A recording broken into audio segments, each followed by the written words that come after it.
Bien, chers collègues, Monsieur le Président, avec cet article 2, finalement, vous continuez un peu le même travail qui a été celui d'hier sur l'article 1, où, si j'ai bien compris, il y aura plus de droits en supprimant des droits, plus de protection en supprimant la protection de la loi, etc. Ici, vous nous dites qu'il s'agit d'améliorer les conditions de représentativité du personnel, des IRP, paradoxalement en les affaiblissant.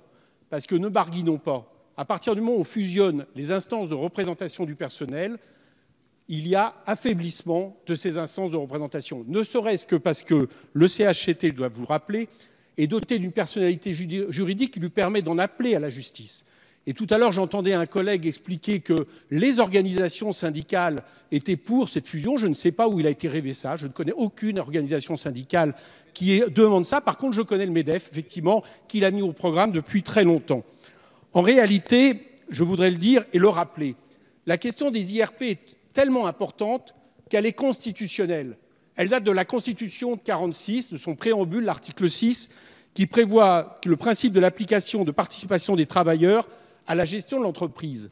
Et hier, le soir, il y a un amendement qui est passé qui prévoit que la question des négociations obligatoires, tellement importante que son contenu est déterminé très exactement par la loi sur l'égalité salariale homme-femme, sur les conditions de droits syndicaux, etc. Et bien désormais, ces négociations obligatoires, tant en termes de contenu et périodicité, ne seront plus définies par la loi, mais par les accords d'entreprise. En réalité, ce que vous faites, c'est que d'une part, vous affaiblissez la loi qui protège, et à l'autre bout de la chaîne, vous affaiblissez les salariés dans leur représentativité par rapport aux accords d'entreprise dont vous voulez aujourd'hui faire en sorte qu'elle érige la norme. C'est, dans les deux cas, un affaiblissement d'une des deux parties des entreprises, c'est-à-dire les salariés. Je voudrais conclure sur une chose. Hier, j'ai beaucoup entendu qu'il fallait quasiment faire en sorte que les salariés puissent être libérés de cette protection qu'on leur impose à l'insu de leur plein gré. Alors demandez-vous une chose, chers collègues.